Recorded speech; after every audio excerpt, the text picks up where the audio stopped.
नमस्कार दोस्तों, स्वागत है आपका एक बार फिर हमारे channel sine theta cos theta पे। तो चलिए पढ़ाई शुरू करते हैं। नमस्कार दोस्तों, तो चलिए आज हम लोग फिर कूलम्ब्स लॉ का कुछ क्वेश्चंस को देखते हैं कि हम लोग उसको कैसे सॉल्व करेंगे जो इजीली हम लोग को सॉल्व होके आंसर की तरफ हम लोग बढ़ जाएं। तो आज का ये पहला क्वेश्चन आपके स्क्रीन के सामने ये रहा। क्वेश्चन क्या बोल रहा है पहले हम लोग वो पढ़ लेते हैं। A charge Q is placed at the center of the line joining two equal charges Q। क्या बोला है? टू इक्वल चार्जेस Q, एक इक्वल चार्ज Q, एक इक्वल चार्ज Q। यहाँ पर Q है, यहाँ पर Q है। और क्या बोला है? Q is placed at the center। इसका मान लीजिए सेंटर ये है और इसका जो लाइन ज्वाइन कर रहा है मतलब यही लाइन पे सेंटर होना चाहिए। क्या बोला है? क्या बोल रहा है? Line joining two equal charges Q। ये Q कहाँ होना चाहिए? ये जो लाइन ज्वाइन कर रहा है वो लोग का सेंटर पे ये Q होना चाहिए। ठीक, ये यहाँ तक हमने पढ़ लिया। अब the system of three charges, पहला चार्ज ये है, दूसरा ये है और तीसरा ये है। The system of three charges will be in equilibrium. क्या बोल रहा है? कंडीशन जो तीनों का चार्जेस का जो सिस्टम ऑफ थ्री चार्जेस का ये है पूरा सिस्टम है, ये क्या है? इक्विलिब्रियम कंडीशन में। इफ Q इक्वल टू 2, लेकिन इक्विलिब्रियम बोल तो दिया है लेकिन हम लोग को Q का वैल्यू फाइंड करना है। क्या Q का वैल्यू आएगा कि वो जो तीनों सिस्टम है ये हम लोग का इक्विलिब्रियम कंडीशन देगा। तो ये क्वेश्चन तो आपको बहुत इजी लग रहा होगा, लेकिन इजी भी है, लेकिन हल्का सा कुछ इसमें ट्रिक है जो कि आपको आंसर लाने में मदद कर सकता है। चलिए हम लोग देखते हैं इसको। देखिए क्या बोल रहा था, the system of three charges in equilibrium. Equilibrium का क्या आगे लिख लेते हैं? फॉर इक्विलिब्रियम, मतलब कि मतलब कि देखिए इस पॉइंट पे इसके कारण जो फोर्स लग रहा है, इस पॉइंट पे इसके कारण जो फोर्स लग रहा है, और ये लोग दोनों का बीच में भी कोई फोर्स लग रहा है। जैसे ये चार्ज है और ये चार्ज है, ये लोग दोनों के बीच में तो कोई फोर्स लग रहा है ना। तो क्या हुआ सिस्टम, एक फोर्स ये हो गया ये Q और ये Q के बीच में, एक फोर्स हो गया ये Q के बीच में, और एक फोर्स हो गया ये Q और ये Q के बीच में। तो आप लोग एक चीज नोटिस कर रहे हैं कि ये जो इसका बीच में फोर्स है, इसका मतलब कि इसका और इसका बीच में, वो इसका और इसका बीच का में कि दोनों का फोर्स इक्वल होगा। क्यों? दोनों का तो ये Q और Q है, डिस्टेंस भी सेम है। ठीक, इसीलिए वो इक्वल होगा। अब तो हम लोग ये लोग दोनों का बजाय में सिर्फ एक ही लेंगे। क्यों दो क्यों ले? दो लेके लंबा इक्वेशन क्यों बनाए हम लोग? दोनों के जगह में कोई एक ही इक्वेशन लेंगे और एक इक्वेशन लेंगे ये दोनों का बीच का। हम लोग बीच का इसका डिस्टेंस लिख लेते हैं। मान लीजिए इसका बीच का डिस्टेंस क्या है? R है। क्या है? R है। दोनों के बीच में डिस्टेंस R हो गया, तो ये कितना दूरी हो जाएगा? ये दूरी हो जाएगा R/2 और ये दूरी हो जाएगा R/2 हो गया। हम लोग दूरी भी देख लिए, ये सब चीज देख लिए। अब हम लोग देखते हैं फॉर इक्विलिब्रियम। फॉर इक्विलिब्रियम क्या बोला है? तीनों सिस्टम क्या है? इक्विलिब्रियम है। तो क्या हो जाएगा यहाँ पर? देखिए एक पहला ये फोर्स निकालते हैं, ये और ये दोनों का बीच का क्या है? कि ये लग गया कांस्टेंट Q, पहला चार्ज, दूसरा चार्ज Q, और फिर यहाँ नीचे में क्या होगा? डिस्टेंस का स्क्वायर। डिस्टेंस कौन सा है? R है, R का स्क्वायर हो गया। अब फिर इसके बाद इक्वल टू, इक्विलिब्रियम बोला इसलिए इक्वल लगा रहे हैं। अब देखिए ये चार्ज और ये चार्ज का बीच का पहला चार्ज, ये पहले कांस्टेंट लिख लेते हैं। पहला चार्ज ये हुआ, दूसरा चार्ज ये हुआ, बाय डिस्टेंस क्या है? R/2 का होल स्क्वायर। अब देखिए अगर हम यही चीज ये अगर इसका भी निकालेंगे तो इसका भी वही चीज आएगा। इक्वल टू लेके और लिखना पड़ेगा, लेकिन वो भी तो इक्वल ही आएगा, तो फिर लिखने से क्या फायदा? इसलिए हम लोग सिर्फ ये दो ही इक्वेशन को ले रहे हैं। अब देखिए इसमें K कट जाएगा, Q कट जाएगा, K कट जाएगा, Q कट जाएगा। ठीक, अब इसको सॉल्व करते हैं हम लोग। इसको हम लोग क्या करते हैं? सॉल्व करते हैं। क्या हो जाएगा? Q/R², और यहाँ क्या हो जाएगा? Q/R², और नीचे जो 4 आएगा ऊपर में 4 चल जाएगा। अब देखिए ये R² कट जाएगा, तो Q का वैल्यू क्या आ गया? Q का वैल्यू क्या आ गया? Q/4। तब यहाँ पर आप लोग देख रहे हैं कि पॉजिटिव में आ गया, तो आप लोग क्या करेंगे? ऑप्शन सी को करेक्ट कर देंगे। लेकिन नहीं, यहाँ पर पॉजिटिव आंसर नहीं होगा। तो दोस्तों देखिए कि हम लोग का पिछला पार्ट में आंसर क्या आया था, q इक्वल टू Q/4, ये आंसर आया था पॉजिटिव में, लेकिन ये आंसर रॉन्ग है। क्या है आंसर, -Q/4। हम लोग देखते हैं कि -Q/4 आंसर कैसे है। चलिए देखते हैं। ये देखिए यहाँ +Q/4 हम लोग एक अलग लिए हैं, एक लिए हैं -Q/4, दोनों में देखते हैं कि कौन सा सही है। हम पहली बात यहाँ देख लीजिए क्या बोला, 3 चार्जेस, क्या बोला है, द सिस्टम ऑफ 3 चार्जेस, क्या बोला, द सिस्टम ऑफ 3 चार्जेस, मतलब कि इसमें तीनों फोर्स को हम लोग को लेके चलना है। हम लोग जब भी देखें तो 2 फोर्स को लेके चले हैं तब, लेकिन इसमें तीनों फोर्स को लेके चलना है। एक इस पे से इस पे लगने वाला, एक इस पे से इस पे लगने वाला, और एक इस पे से इस पे लगने वाला। ठीक, अब देखिए ये चार्ज ये प्लस प्लस में है तो ये इसको रिपेल करेगा, वो भी प्लस प्लस में, ये भी इसको रिपेल करेगा। अब ये दोनों भी तो प्लस प्लस में है तो इधर ये रिपेल होगा, ये इधर रिपेल होगा, दोनों प्लस प्लस में है।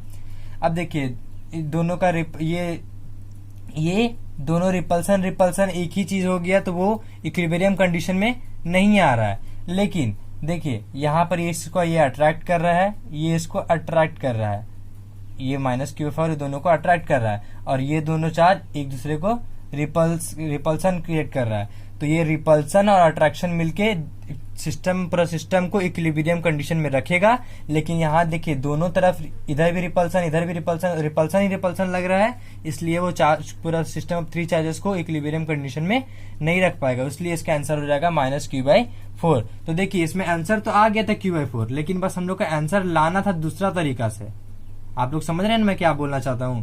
तो वही अब हम लोग बढ़ते हैं अगले क्वेश्चन की तरफ। तो ये रहा अगला क्वेश्चन आपके स्क्रीन के सामने।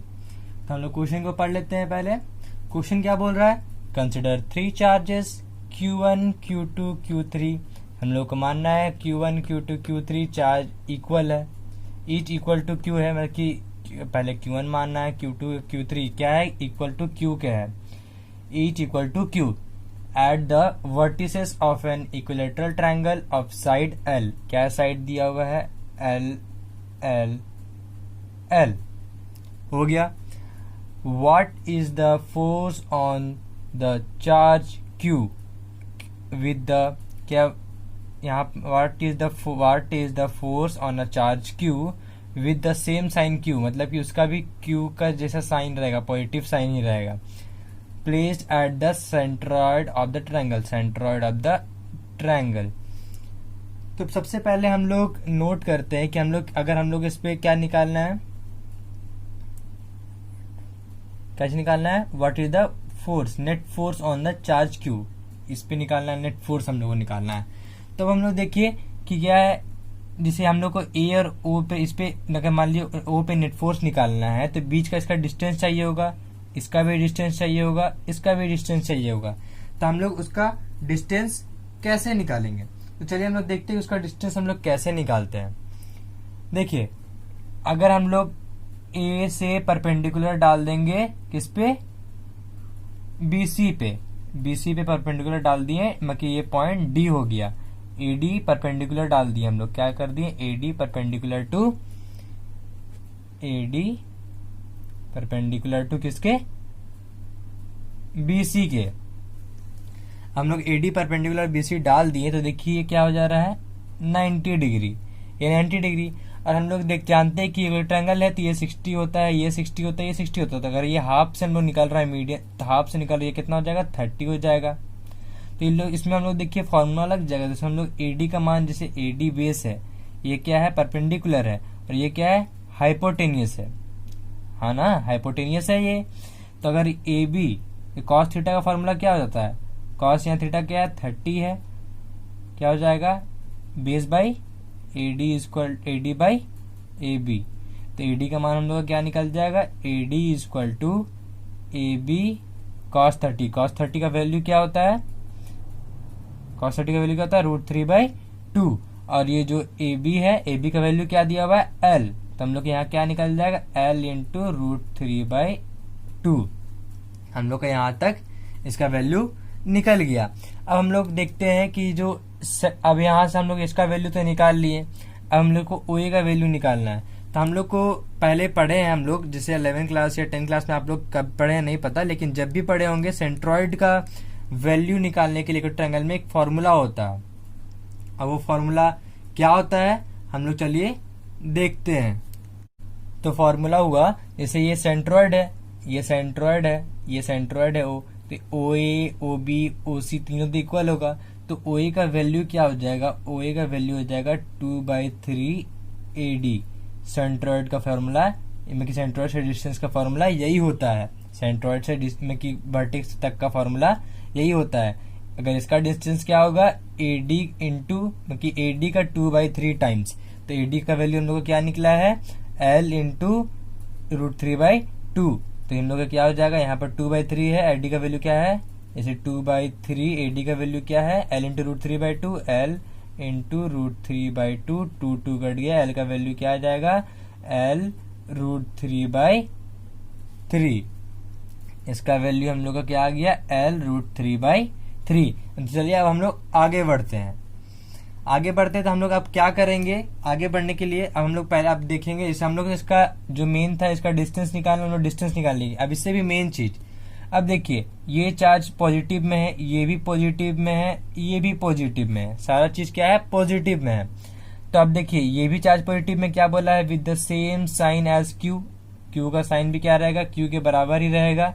तो क्या हो जाएगा, ये इसको रिपेल करेगा किस डायरेक्शन में, इस डायरेक्शन में, ये इसको रिपेल करेगा इस डायरेक्शन में कर रहा है, और वो इसको रिपेल करेगा इस डायरेक्शन में। सबका देख लिए हम लोग, डायरेक्शन देख लिए। अब हम लोग देखते हैं बीच का एंगल, इसका बीच का एंगल क्या होगा, जैसे मान लीजिए ये दोनों अलग अलग फोर्स लग रहा है, ये दोनों अलग अलग फोर्स लग रहा है, इसका बीच का एंगल क्या हो जाएगा, 120। 120 कैसे होगा, ये देखिए ये 30 है, ये 30 है, ये 30 है, ये 30 है, तो ये क्या हो जाएगा 120। 120 का आधा क्या हो जाएगा 60, इधर भी इसी तरह 60, तो क्या हो जाएगा ये बीच का एंगल 120। अब हम इसका नेमिंग दे देते हैं, इसको हम लोग क्या मान लेते हैं, F1 क्यों, Q1 के द्वारा लग रहा है, इसको मान लेते हैं हम लोग F2 क्यों, Q2 के द्वारा लग रहा है, और ये किसको हम लोग क्या मान लेते हैं, F3 क्यों, Q3 के द्वारा लग रहा है। तो चलिए हम इसको साफ करके अगला इसका अगला स्टेप देखते हैं, क्या करते हैं हम लोग अगला स्टेप में। तो हम लोगों ने अब डायरेक्शन निकाल लिया, डायरेक्शन जो मेन था निकाल लिया, इसका जो डिस्टेंस था L√3/3 क्या था, डिस्टेंस हम लोग क्या था, OA इक्वल टू क्या था, L√3/3। हम लोग यहाँ तक निकाल लिए इसको, OA इक्वल टू L√3, तो OA, OB और OC सब इक्वल है। अब हम लोग आगे देखते हैं, हम लोग अब उसके बाद क्या करते थे, याद कीजिए, हम लोग सब पे पर्टिकुलर कि इस पे लोग दोनों के मिला के कितना फोर्स लग रहा है, ये लोग दोनों को मिला के कितना फोर्स लग रहा है, ये लोग दोनों को मिला के कितना फोर्स लग रहा है। तो हम लोग पहले F1 निकाल लेते हैं। F1 क्या है, पहले लिख लेते हैं K, और फिर क्या है Q, छोटा q बड़ा Q बाय डिस्टेंस क्या है हम लोग का L√3/3 का होल स्क्वायर। ये हम लोग इसको सॉल्व कर लेते हैं। जैसे देखिए यहाँ पर K हो गया, ये Q हो गया, ये Q हो जाएगा, और ये क्या आ जाएगा यहाँ पर L√3 और यहाँ पर क्या हो जाएगा 9, ये 3 कट जाएगा, 3 हो जाएगा, और ये ऊपर चल जाएगा, तो क्या बचेगा हम लोग का 3KQ बाई L स्क्वायर, क्या हो जाएगा L स्क्वायर। ये आ गया हम लोग का 3KQ बाई L स्क्वायर। इसी तरह F2 का आएगा हम लोग का सेम चीज ही आएगा 3KQ बाई L स्क्वायर, क्योंकि बीच का डिस्टेंस तो सेम है, चार्ज भी सेम है, इसमें वही चीज आएगा 3KQ बाई L स्क्वायर। सबका सेम चीज आ गया। अब हम लोग देखते हैं, जैसे देखिए डायरेक्शन देखते हैं, F1 का डायरेक्शन कौन सा, F1 का डायरेक्शन क्या है F1 का डायरेक्शन क्या है OD की तरफ जा रहा है। ये किसके तरफ जा रहा है OD। अब हम लोग इसका यहां पर देख लेते हैं F2 का डायरेक्शन BO, और F3 का डायरेक्शन किधर है CO। ये वही चीज हो गया। अगर हम इसको मान लीजिए यहाँ OD नहीं लिख रहे तो हम लोग क्या इसको ले सकते हैं AO ले सकते हैं, क्योंकि डायरेक्शन इधर ही लग रहा है, इसका भी इधर ही लग रहा है, इसका भी इधर ही लग रहा है। हम लोग डायरेक्शन देख लिए। अब देखिए हम लोग पिछला वीडियो में, चाहे पिछला वीडियो हम लोग पढ़े थे कि जैसे देखिए ये दोनों का बीच में कुछ एंगल बन रहा है, हम लोग तो इसका भी ले सकते थे, इसका भी ले सकते हैं, लेकिन हम लोग इसी का क्यों ले रहे हैं हम लोग को आगे जाके पता चलेगा। ये लोग दोनों के बीच में एंगल जो बन रहा है, तो ये लोग दोनों के बीच में कुछ रिजल्टेंट भी बनेगा। जैसे लोग दोनों के बीच का हम लोग एंगल क्या फाइंड किए थे, जैसे ये हो गया और ये हो गया, ये लोग दोनों के बीच का हम लोग एंगल F2 है, ये F3 है, लोग दोनों के बीच हम लोग क्या एंगल फाइंड किए थे 120, क्या फाइंड किए थे 120। तो ये लोग दोनों का अगर हम पैरेललोग्राम वेक्टर एडिशन से हम लोग सॉल्व करेंगे तो क्या आ जाएगा, इसका रिजल्टेंट फोर्स, इसका रिजल्टेंट फोर्स हम लोग का क्या देगा F, इसको हम लोग क्या मान लेते हैं F डैश मान लेते हैं। चलिए F2 और F3 का, जैसे F3 और F2 का रिजल्टेंट फोर्स हम लोग क्या मान लेते हैं F डैश, तो हम लोग को क्या देगा देख लेते हैं। चलिए यहाँ पर F1 F2 का स्क्वायर, चलिए मान लिया F2 का स्क्वायर प्लस F3 का स्क्वायर, ठीक, और यहाँ पर क्या हो जाएगा प्लस 2F2 F3 cos 120 हो गया। अब हम लोग आगे बढ़ते हैं, F2 और F3 तो सेम है, तो हम लोग क्या लिख लेते हैं यहाँ पर F2 का स्क्वायर यहाँ भी और प्लस F2 का स्क्वायर यहाँ पर भी लिख दिए। अब देखिए यहाँ पर 2F2 और F3 दोनों ये भी सेम है, तो दोनों का स्क्वायर हो जाएगा। और देखिए जो cos 120 है उसका वैल्यू हम लोग क्या लिख सकते हैं माइनस sin 30 लिख सकते हैं। आप लोग इसको ट्रिग्नोमेट्री मेथड से इसको सॉल्व करके देख लीजिए, cos 120 को हम लोग माइनस sin 30 लिख सकते हैं। तो यहाँ पर हो जाएगा माइनस 2 इंटू एफ, क्या हो जाएगा मान लीजिए F2 का स्क्वायर, F2 और F3 तो सेम है, तो दोनों हम इसको F3 को F2 मान ले रहे हैं, तो F2 का स्क्वायर और sin 30 का वैल्यू क्या हो जाएगा 1/2, 2 कट जाएगा। तो ये एक माइनस F2 का स्क्वायर है और एक प्लस F2 का स्क्वायर, ये दोनों एक दूसरे को काट देगा, तो बचेगा क्या F2 का स्क्वायर, तो a स्क्वायर और रूट कट जाएगा, तो क्या बचेगा F डैश का वैल्यू आ जाएगा हम लोग का F2, मतलब कि इसी के बराबर आ जाएगा, F डैश का वैल्यू हम लोग का इसी के बराबर आ जाएगा। अब देखिए F डैश का वैल्यू क्या हुआ, रिजल्टेंट इस डायरेक्शन में हुआ, मतलब कि रिजल्टेंट क्या हुआ इस डायरेक्शन में हुआ, रिजल्टेंट इस डायरेक्शन में हुआ हम लोग का, और ये देखिए इस डायरेक्शन में है, ये इस डायरेक्शन में, कि जो ये दोनों तो कैंसिल आउट हो जाएगा क्योंकि इसका रिजल्टेंट निकल गया है, तो इन लोग दोनों का लेना नहीं है, क्या बचा ये डायरेक्शन और वो डायरेक्शन। अभी देखिए दोनों अपोजिट में है, तो देखिए F1 का वैल्यू क्या है, ये है F1 का वैल्यू, मतलब कि ये है F1 का वैल्यू, और F2 में कि जो F डैश निकला है F2 के बराबर निकला है, ये भी सेम है, तो हम लोग का देखिए डायरेक्शन अपोजिट है, वैल्यू सेम है, तो नेट फोर्स क्या हो जाएगा 0 हो जाएगा। तो देखा आप लोगों ने कि ये क्वेश्चन थोड़ा सा ट्रिकी था, कैसे हम लोग को सॉल्व करना था और कैसे इसको हम लोग का आंसर लाना था। अब हम लोग बढ़ते हैं आज का लास्ट क्वेश्चन की तरफ।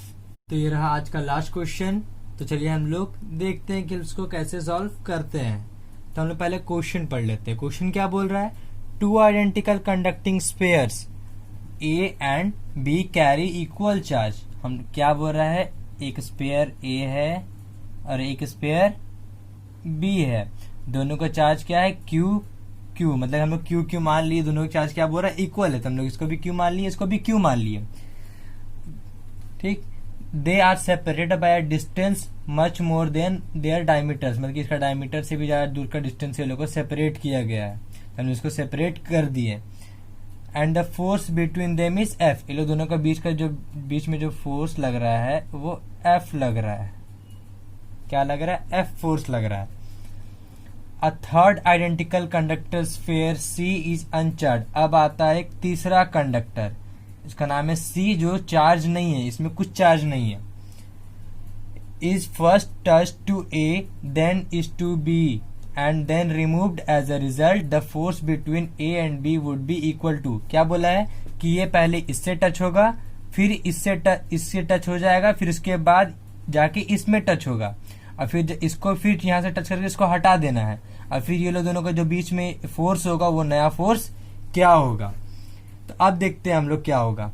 जैसे देखिए ये C है और ये Q है, अगर मान लीजिए अनचार्ज है, ये चार्ज नहीं, मगर चार्ज भी रहता, तो जब दो स्पेयर कंडक्टिव स्पेयर एक दूसरे को टच करता है, क्या कर रहा है इसमें दो एक दूसरे को टच कर रहा है, मतलब कि इस पे टच कर रहा है, क्या कंडक्टिंग स्पेयर, ये भी कंडक्टिंग स्पेयर है, ये भी कंडक्टिंग स्पेयर है, दोनों एक दूसरे को जब वो टच करेगा तो क्या करेगा चार्ज इक्वली डिस्ट्रीब्यूटेड हो जाएगा, चार्ज इक्वली क्या हो जाएगा, डिस्ट्रीब्यूटेड हो जाएगा। किसका चार्ज, दोनों का सम का चार्ज इक्वली दोनों में डिस्ट्रीब्यूटेड हो जाएगा। जैसे देखिए इसमें तो 0 चार्ज है अभी, अब ये दोनों एक दूसरे में टच हुआ, मान ली इसमें भी टच होगी, हम टच करके दिखा देते हैं। यहाँ ये C है और ये है A, ये दोनों एक दूसरे में क्या हुआ, टच हुआ। तो ये जो इसका टोटल चार्ज क्या था, Q और 0, तो टोटल चार्ज Q हो गया।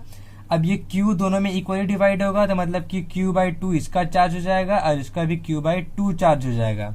ठीक, अब दोनों इसको तो ये चार्ज मिल गया, अब इसका काम खत्म हो गया यहाँ से। अब ये C यहाँ से निकल जाएगा। C कैसे निकला, Q/2 चार्ज लेके निकल गया, यहाँ से Q/2 चार्ज लेके निकल गया। अब क्या बोला क्वेश्चन में, यही C B से टच होगा, यही C क्या होगा, B से टच होगा। क्या कर रहा है, ये C B से टच कर रहा है। इसका चार्ज क्या है, Q/2 है और इसका चार्ज है Q। तो टोटल चार्ज क्या हो जाएगा, Q plus Q/2 equal to क्या हो जाएगा, 3Q/2। टोटल चार्ज क्या है, 3Q/2। तो दोनों में कितना कितना डिस्ट्रीब्यूशन होगा, ये C है ये है, तो दोनों में सॉरी ये B है, तो क्या डिस्ट्रीब्यूशन होगा इक्वली, इसमें 3Q/4 आ जाएगा, इसमें क्या आ जाएगा 3Q/4। अब हम लोग देखते हैं कि मेन रिजल्टेंट चार्ज क्या क्या आ गया। A में क्या आ गया, A में आ गया Q और B में क्या आ गया 3Q/4। अब हम लोग देखते हैं, जैसे देखिए ये Q था, ये Q था, इसका फोर्स क्या दिया था F, तो मतलब कि ये प्रोपोर्शनल था किसका, Q इंटू Q का, मतलब कि Q² का प्रोपोर्शनल था। प्रोपोर्शनल जानते हैं ना कि F जो डायरेक्टली प्रोपोर्शनल किसके होता है, दोनों का चार्ज का मल्टीपल का। तो अब देखते हैं हम लोग कि इसमें क्या चीज होगा, इसमें Q है, इसमें Q/2 है, A में क्या आ गया है Q/2 और B में क्या है 3Q/4। A में क्या है Q/2 और B में क्या है 3Q/4। तो अब देखते हैं यहाँ पर F प्रोपोर्शनल टू क्या है, Q/2 इंटू 3Q/4। तो दोनों को इंटू करने पे क्या आ रहा है, F प्रोपोर्शनल टू 3Q² 8। और यहाँ Q² का वैल्यू क्या था, F था, और ये हम लोग क्या माने, F' माने, F' माने, मतलब कि दूसरा फोर्स, नया फोर्स निकाल रहे हैं ना, जिसको हम लोग F' मान रहे हैं। तो F' प्रोपोर्शनल टू किसके है, 3F/8, 3F/8। तो इसका आंसर क्या हो जाएगा, 3F/8। तो बस आज हम लोग का टॉपिक यहीं पर खत्म होता है, यहीं पर हम लोग क्वेश्चन खत्म करता है। आशा करूंगा जो मैंने तीनों पार्ट बनाए हैं आप लोग को अच्छे से समझ में आया होगा और आप लोग को अब कूलम्ब्स लॉ से रिलेटेड क्वेश्चन बनाने में कोई भी दिक्कत परेशानी नहीं होगी। और अगर होती है तो आप मुझे DM करके पूछ सकते हैं, मैं आपके लिए हमेशा फ्री रहूंगा। Thank you and have a nice day.